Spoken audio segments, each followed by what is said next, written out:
First off, start with some P&OD updates. So within the recruitment team, we've got a couple of new starters joining us this week.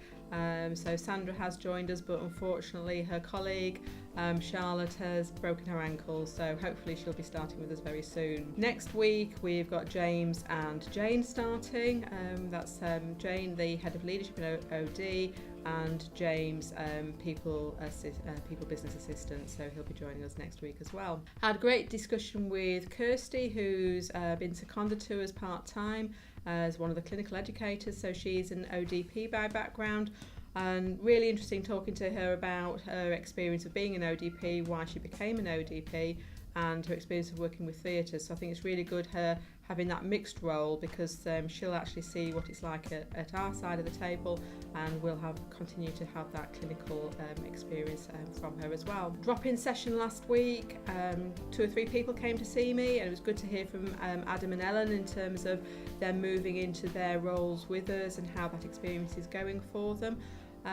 But would be good to get some feedback from you in terms of venues for the drop-in sessions and timings, because again, I seem to be around when not many of you are there, so it'd be good just to get some feedback from all of you on that front. As you'll have seen on our Facebook page, we had a board development session over at the Sim Centre. Tried to rescue Helda, at least I didn't kill her. She did come back, so that was quite exhausting actually, but really good experience for the board, and despite some cynics at the outset, I think everybody got something from that in terms of team development, such that I think there are now plans thinking about governors and thinking about the new divisional leadership teams, as well as to how we might use the Sim Centre for their development as well. So thanks to everybody there, you know who you are. Another couple of areas just to think about in P&OD. So obviously Elliot's bake sale has been emailing around there about cake baking and other baking. I had a go at baking my first cake in quite a while. I think I need to do a bit more practicing, but I'll give it a go on that front. As you know, the new divisions come into being from the 1st of September. So most of that recruitment has finished now, and as soon as it has, then we'll be sending notifications round, and also making sure that everybody knows how we've aligned ourselves to those new divisions as well. Really good piece of news in terms of our set and appraisal training. So for both set and appraisals, we as a directorate were above the 90%, quite well above the 90%. I still have a plea to, can we please be 100% on our appraisals? There's no reason for us not to be. So if we can really focus on that coming up. Would be interested in getting your feedback in terms of the set training and the e-learning system, because we do get noise in the system about how easy it is to use. So would be good to get some feedback directly from you. Those of us that use ESR and OLM quite a lot, it becomes quite easy, a matter of course for us to do it, but those of you that are new joining us, it will be good to get some of that feedback.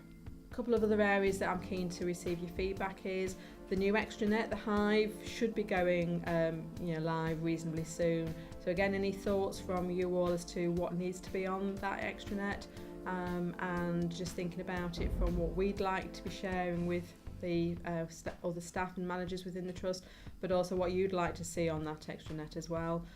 Feedback through to Adam and his team. And then also we've got the next P&OD timeout in December, 20th of December. So again, any ideas for what you'd like to see on that day, if you could send those through to Lauren, my PA, that'd be great.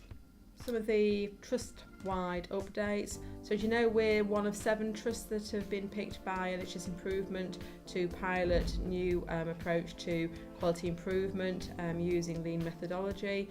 And the first 2 areas that we're focusing on as a trust are trauma and orthopaedics and maternity. So you'll start seeing quite a bit coming through about that. And through that, we're also looking at what we've been called as a cell. So in terms of how do we as a directorate support quality improvement across the trust. So more detail will be coming about that. And then me as a director, I've actually got a practice sort of coaching session that we're learning to do as well. And I'll be working with the casework team on an idea that I've had specifically about some improvements there. So I say watch this space on that. In terms of the performance data, so for our access, We achieved just over 92%, still against the 95% target. But in July, over 1,200 attendances at our EDs, which is phenomenal. We're really seeing those increases. So as part of that, part of the System Perfect in October, we're asking the population why they come to A&E. You might have seen on our staff Facebook page that there's actually a survey link that you can do there. So again, if any of you do use A&E in our local hospitals, it will be good to get that feedback. But we'll be going into local businesses such as Amazon Next, Wilkinson's, just to understand from people in our area why they use ED and what else we can therefore put in place. RTT, so that's the 18-week target. We achieved 89.6, which is slightly above our contracted requirements, and then cancer 86.4 against the 85% target, so some good performance there. Finance, wouldn't be a P&OD cast without finance. So in July we were 1.24 million deficit, which was 94k behind plan, and in terms of year to date, 7.4 million deficit, 64k behind plan. So we need to get to 6.6 million deficit by the end of the year.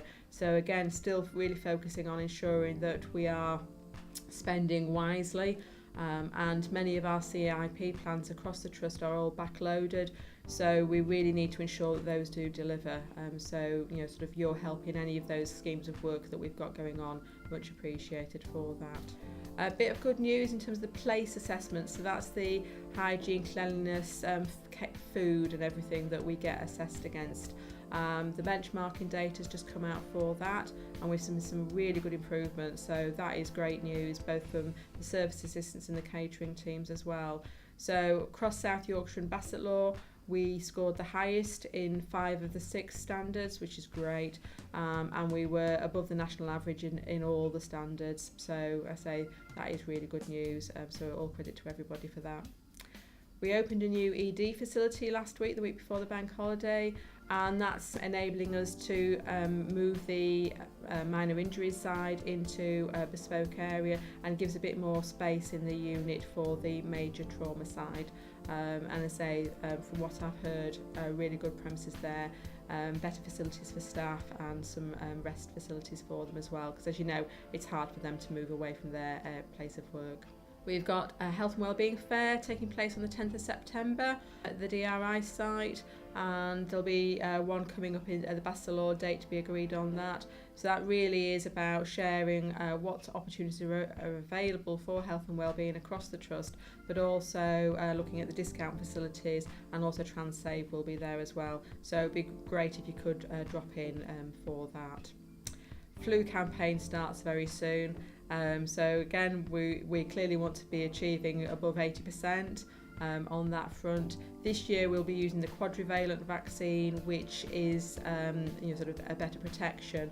I think there's been a lot of news in the press about that last year. So we're all using that quadrivalent vaccine, but again looking at having the trivalent available where we need to on that. So waiting to see what comes out from the comms team in terms of the modelling that we're going to have going this year. So it's looking forward to that. So I think it's the 10th of September that the campaign gets going on that. Pat Drake last week at the board was approved as being the Freedom to Speak Up non-executive director. That complements her role as senior independent director. So she's meeting with Lynn Goy, who's our lead Freedom to Speak Up guardian, next week. And we'll be getting more publicity around about that. We're just doing a bit of a self-assessment tool at the moment to see where our plan of action needs to be moving forward, to ensure that all staff know how they can raise concerns. You may well have had the emails dropping into your email box for the staff FFT. So last week I saw that we're currently at about 44% response rate, so really encourage you to complete those, as it gives us a good barometer in advance of the main staff survey that will come out in October, and also to make sure that when we're thinking about the comms campaign for the staff survey, thinking about what we need to share with staff to remind them of what action we've been taking over the last year. Also remind you, many of us will have been taking some leave. I'm about to go on away for 10 days.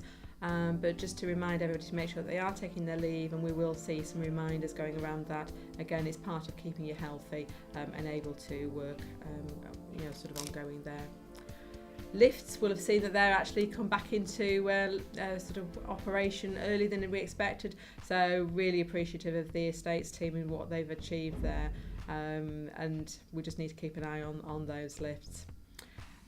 Just to let you know as well, Rich will be doing some chief exec listing events coming up shortly, so just watch this space for those.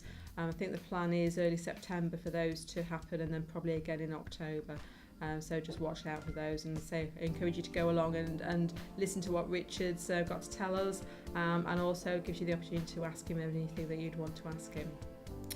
And the final note there is we're also just looking at how we need to develop ourselves to become CQC outstanding. So I'll be having some discussions with Rick and Cindy and with the senior leadership team as to what sort of things we need to focus on as P&OD to support the organisation in becoming outstanding, because it really is more than just set and appraisal rates. It really is about how we develop our managers, how we involve staff across the board, and what that culture is. So watch out for sort of a session coming your way, because I think we do need to engage with all of you in that, and I think it may be something that we do want to touch on in our December timeout. So that's update for this month. If I've missed anything, sorry about that. But again, please, if there's any messages that you want me to get across to everybody else within the directorate, please let me know in advance of these sessions. So see you soon. Bye.